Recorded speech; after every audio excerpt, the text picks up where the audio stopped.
Ads లేకుండా latest episodes చూడండి. అమ్మ నాన్నల్ని పిలవద్దంది. తనే అక్కని అన్నీ నేనే చూసుకుంటాను అంది. అలా చెప్పిన మనిషి ఇలా చెప్పా పెట్టకుండా వెళ్ళడువేంటి? ఎందుకు చిన్న విషయానికి అంత నోరు పారేసుకుంటావు? వైష్ణవి అవసరం లేకుండా వెళ్ళదు. అయినా తను కార్యం పట్ల శ్రద్ధ లేని మనిషేం కాదు. నువ్వు తగ్గావేమో అనుకున్నాను. నువ్వెందుకు తగ్గుతావు? అంతే, బాగా నెత్తినెక్కించుకో. ఎంతైనా కొడుకు ఇష్టపడ్డ కోడలు కదా. ఏం చేసినా తప్పనిపించదు. తప్పు కదా అనేవాళ్లే తప్పుగా కనిపిస్తారు. మిథున, మీ అక్కకి ఈసారి కూడా నీ శోభనం జరగటం ఇష్టం లేదేమో అనిపిస్తోందమ్మా. అందుకే బాధ్యత తీసుకొని టైం చూసి తప్పుకుందేమో అనిపిస్తోంది. రేఖా, ఊరికే అభాండాలు వేయకు. వైష్ణవికి తన చెల్లెలంటే ప్రాణం. అసలు వీళ్ళ శోభనం విషయం అత్తయ్య దగ్గర ప్రస్తావించిందే తను. ఎటు వెళ్ళినా ఖచ్చితంగా ముహూర్తం టైంకొస్తుంది. అందాక నువ్వు బుర్రలు పాడు చేసే ప్రోగ్రాంలేం పెట్టుకోకు.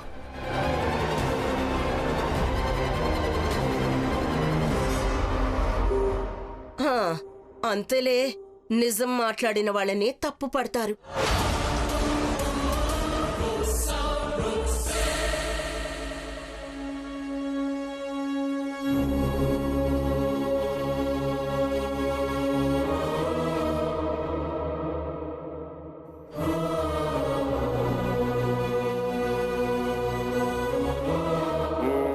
పంతులు గారు, మిథున అక్కగా దానికంటే పెద్దదానిగా ఆ ముడేదో నేను వేయొచ్చా? అబ్బాయి ఉత్తరీయానికి పుట్టింటి బంగారు కట్టిన అమ్మాయి కొంగుముడి వేయడం మరువద్దు. వైష్ణవి, వైష్ణవి, వైష్ణవి, మీ చెల్లెల అలంకరణ పూర్తయిందా? ముహూర్తం దగ్గర పడుతుందమ్మా. ఎక్కడా వైష్ణవి? వైష్ణవి ఇంట్లో ఎక్కడుంది? ఎటో ఊరేగడానికి వెళ్ళింది. ఏమిటి ఈ టైంలో ఎటో వెళ్ళిందంటావేమిటి? బాధ్యతలు వదిలేసి బయటికి వెళ్ళటం ఏంటి?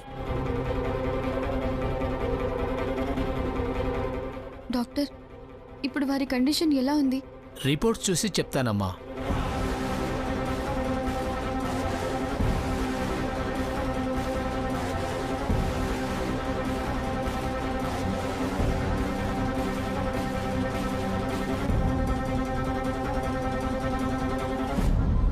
చాలా బెటర్గా ఉందమ్మా.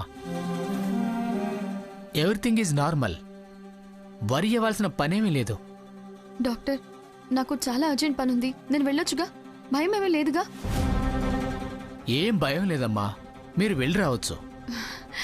Thank you doctor, thank you so much. ఏదైనా అర్జెన్సీ ఉంటే మాత్రం నాకు ఫోన్ చేయండి. అలాగేనమ్మా.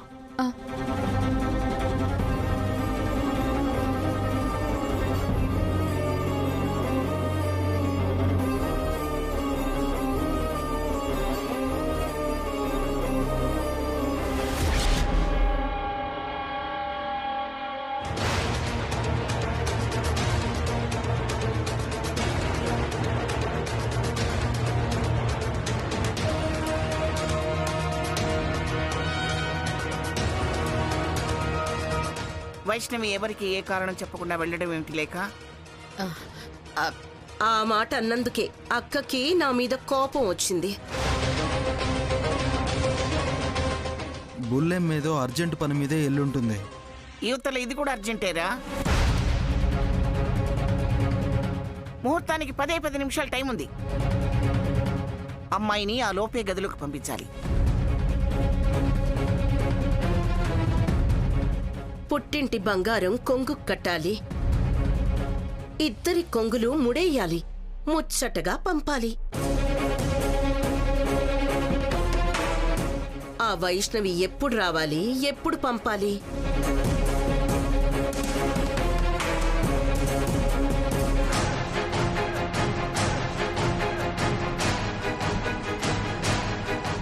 మళ్ళీ వీళ్ళ శోభనం గతంలో లాగే ఆగిపోతుందేమో. అపశకనం మాటలేమిటి రేఖ?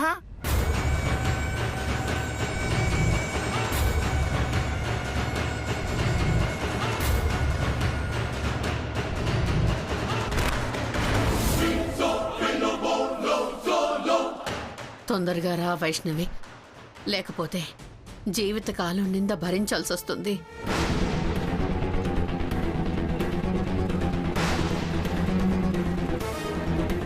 ఇప్పుడు ఇంటికి వెళ్ళి ఏం చెప్పాలి? టైం లోపల వెళ్ళలేకపోతే కుంకుమ ముళ్ళు ఎవరు వేస్తారు? నేనే ఆటంకం అయితే మిథున నన్ను ఈ జన్మలో క్షమించదు. దాని పుట్టినరోజు నాడు కూడా ఇలానే జరిగింది.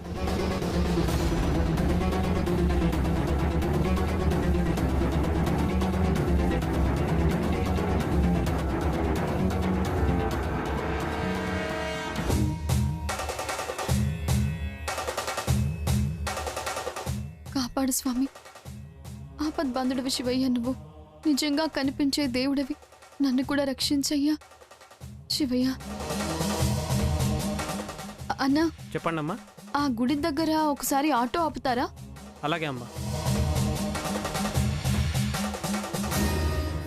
అత్తయ్య, అయిపోయింది, టైం అయిపోయినట్టే. లాస్ట్ 5 minutes అని ఎగ్జామ్స్ లో అన్నట్టు 5 నిమిషాలు.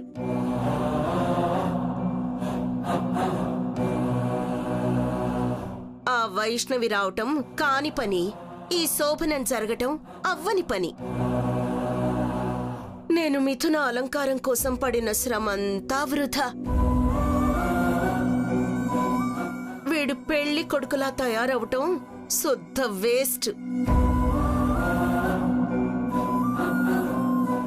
ఎందుకు అపశకునానికి ఆరాటపడిపోతున్నావు? ఇంకా 5 నిమిషాలు టైం ఉంది. అంచనాలు తలకిందులవటానికి క్షణం చాలు. మీరు ఆశపడుతున్నారేమో అత్తయ్య. నాది అంచనా కాదు, ప్రాక్టికల్ థింకింగ్. మళ్ళీ ఓ 1/2 నిమిషం వేస్ట్ అయింది. ముడిపడేదెప్పుడు? వీళ్ళిద్దరినీ లోపలికి పంపేదెప్పుడు? పోనీ అది వేరే ఎవరైనా ఆ బాధ్యత తీసుకొని చేద్దామనుకున్నా కుదరని పని.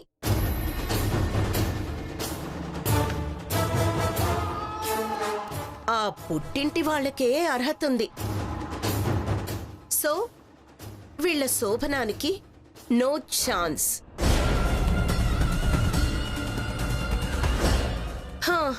వెళ్ళు తారక్, ఆ ఉత్తరీయాన్ని తల కింద పెట్టుకుని కలలు కంటూ నిద్రపో.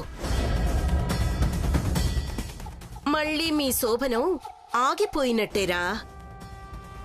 ఎందుకు ఆగుతుంది?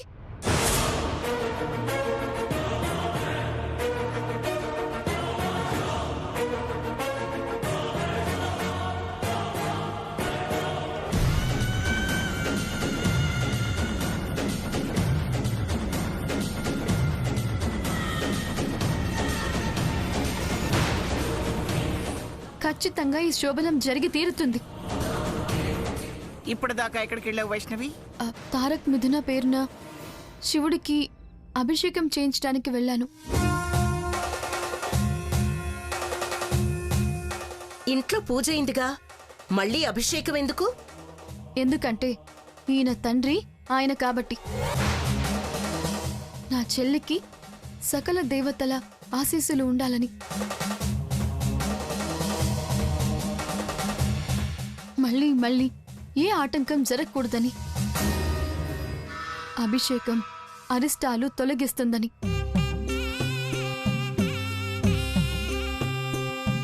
వీళ్ళు నిండు నూరేళ్లు సుఖ సంతోషాలతో ఉండాలని అభిషేకం చేయించాను.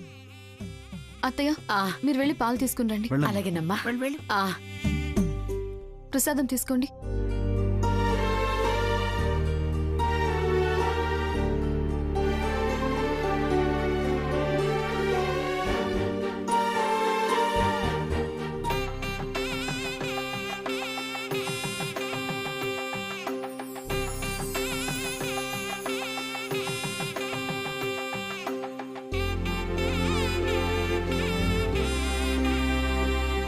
అమ్మా వైష్ణవి, ఇవిగోమ్మా.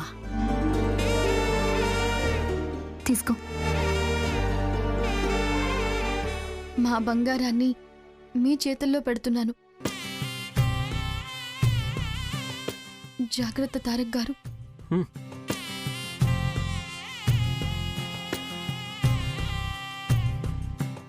మీరిద్దరూ కలకాలం సంతోషంగా చల్లగా ఉండాలి.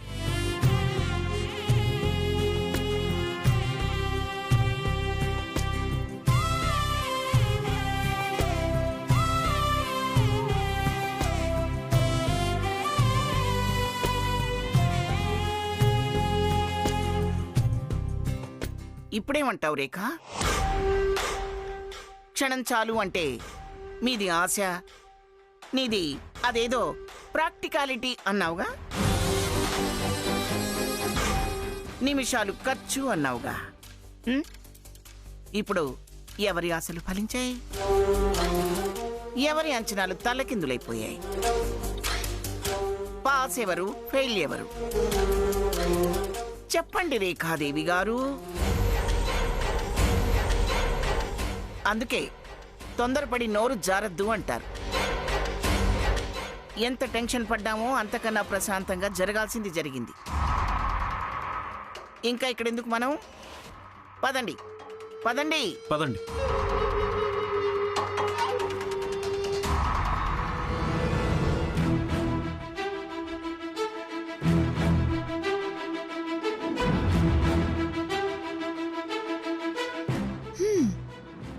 మీరు నా ఆలస్యాన్ని అవకాశంగా తీసుకుని శోభనం ఆపాలి అనుకున్నారు కదా అత్తయ్య గారు.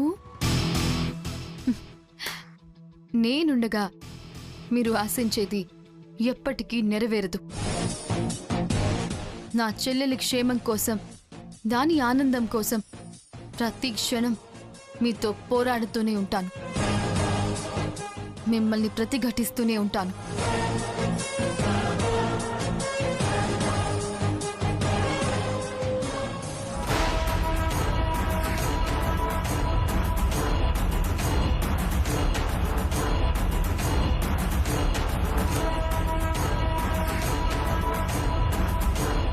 అన్ని రోజులు నీకు అనుకూలం కావి. టైం నాకు వస్తుంది. శోభనం అయినంత మాత్రాన జీవితం గెలిచినట్టు కాదు.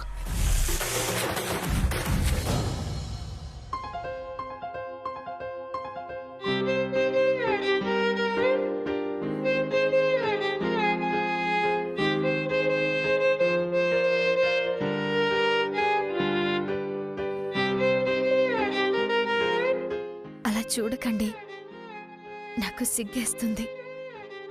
నా అదృష్టాన్ని నేను ఆనందంగా చూస్తూ తృప్తిగా ఫీల్ అవుతుంటే సిగ్గేస్తుంది చూడకండి అంటావేంటి? అదృష్టమా? ఎస్, నేనెప్పుడూ తలవని ప్రేమ నాలో తొంగి చూసి నిన్ను ప్రేమించేలా చేసింది. పెళ్లి చేసుకోవాల్సిందే అని పట్టుబట్టింది.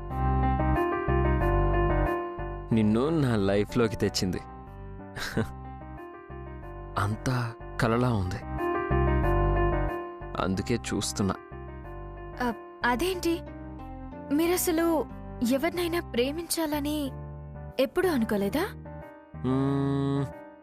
అస్సలు అనుకోలేదు. అవునా? అందుకేగా ఆశ్చర్యంగా కలయో నిజమో అనుకుంటూ ఉన్నాను. మరి ప్రేమ తొంగి చూసినప్పుడు ఏమనుకున్నారు? ఎలాంటి అమ్మాయిని ప్రేమించాలనుకున్నారు? ఫస్ట్ అస్సలు ఐడియానే లేదు. తర్వాత నాకు నచ్చే అమ్మాయి ఇలా అనుకున్నాను. కానీ డౌట్, అసలు నాకు నచ్చే అమ్మాయి దొరుకుతుందా లేదా అని పెద్ద డౌట్. ఏం కోరుకున్నారేంటి? చెప్పనా? అడిగింది చెప్తారనే కదా.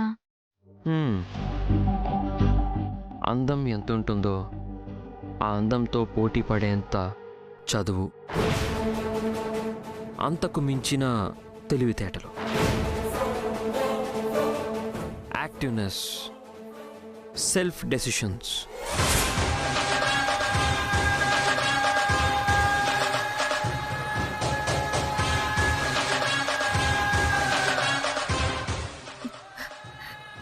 ఇప్పుడు నేను దాన్ని కాదన్నా, నన్ను తారక్ ప్రశ్నించడం మొదలు పెడితే నేను తడబడ్డా, కరెక్ట్గా ఆన్సర్ చేయలేకపోయినా తను పొరబడ్డాను అని ఫీల్ అయితే మూడ్ ఆఫ్ అవుతాడు.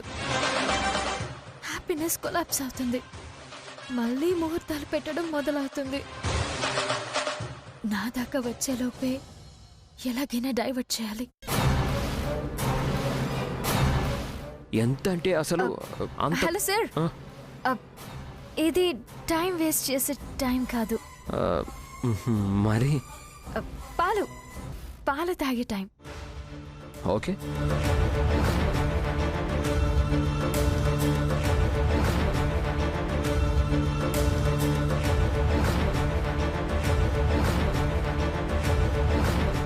హే,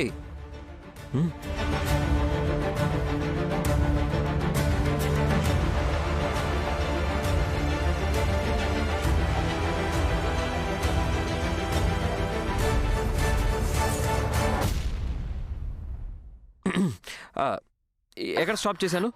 అది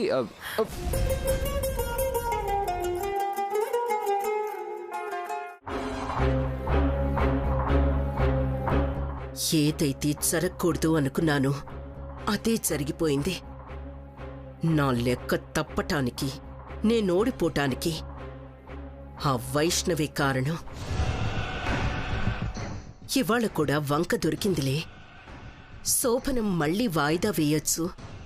కొత్త ముహూర్తం వెతికేలోపు దాన్ని అవతలకి తరిమేయొచ్చు అనుకుంటే అదేమో ఆఖరి నిమిషంలో వచ్చి నా అంచనాల్ని తారుమారు చేసేసింది. కానీ ఎలా అయినా సరే ఆ అక్క చెల్లెళ్ళని ఆనందంగా ఉండనివ్వద్దు. ఈ ఇంట్లో స్థిరపడనివ్వద్దు. మొదట్నుంచి ఆ రేఖాదేవి నా మీద, నా చెల్లెల మీద పగబట్టి మమ్మల్ని శత్రువుల్లా చూస్తూనే ఉంది. మిథున సంతోషంగా ఉండద్దని తారక్కి దూరం చేసి, తన జీవితం నాశనం చేసి, నన్ను సాధించి సంతోషపడదామని చూసింది. 2 సార్లు శోభనం చెడగొట్టిందే కాక ఇవాళ మళ్ళీ చెడగొట్టేదాకా వచ్చింది. కానీ ఆ దేవుడి దయవల్ల అంతా సుఖంగా అలా ముగిసింది. ఇక నుంచైనా మిథున తారక్ల జీవితం సంతోషంగా సాగాలి. అది చెల్లెలి విషయంలోనే కాదు, శేఖర్ విషయంలోనూ నా మీద పై చేయి సాధించింది. వాణ్ణి నేను పనికిరానివాడిగా చేస్తే మనిషిగా మార్చి ఏకంగా ఎండీనే చేసింది. ఆస్తి మొత్తం నా గుప్పెట్లో పెట్టుకుని నా వారసుడికి అప్పచెప్పి జీవితకాలం పెత్తనం చేయాలనుకున్నా. కాని అది హక్కుల రాతాంతానికి తెరలేపి నన్ను రెచ్చగొట్టి పెద్ద ఆవిడ రంగంలోకి దిగేలా చేసి నా పవర్ లాగేసి నన్ను వంటగదికే పరిమితం చేసింది. కాలం అనుకూలించింది, దైవం కరుణించింది. అందుకే ఆ రేఖాదేవి గారి పెత్తనం నుండి మేమందరం బయటపడ్డాం. టార్చర్ వదిలిపోయింది. అమ్మమ్మ గారి దయ వల్ల మాకు చాలా రిలీఫ్ దక్కింది. స్థిమితంగా బతకచ్చనే ధైర్యం, నమ్మకం కూడా కలిగింది.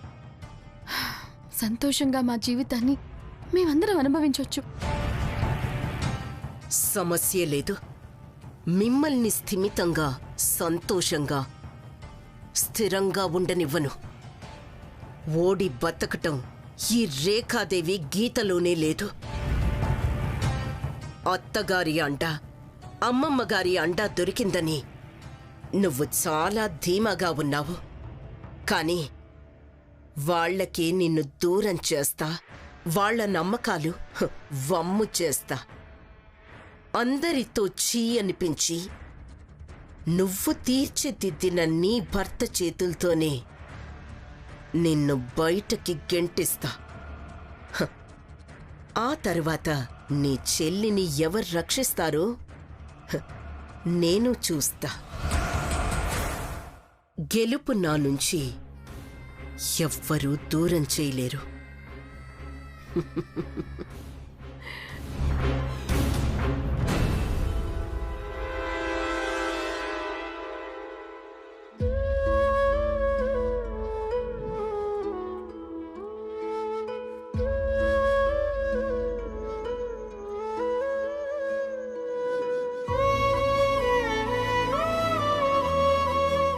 భగవంతుడా, సమస్యలన్నీ సమసిపోయేలా చేసి సంతోషాలన్నీ ప్రసాదించావు. ఇప్పుడు నేను నిన్ను కోరుకునేది ఒక్కటే స్వామి. అమ్మ కాళీని నేను త్వరగా పెద్దమనయి నా చెల్లి పిల్లల్ని నేను పెంచేలా నాకు వరమివ్వ స్వామి. నా లోపాల్ని తలుచుకొని నేను బాధపడకుండా నన్ను తృప్తిగా బతికేలా చూడు.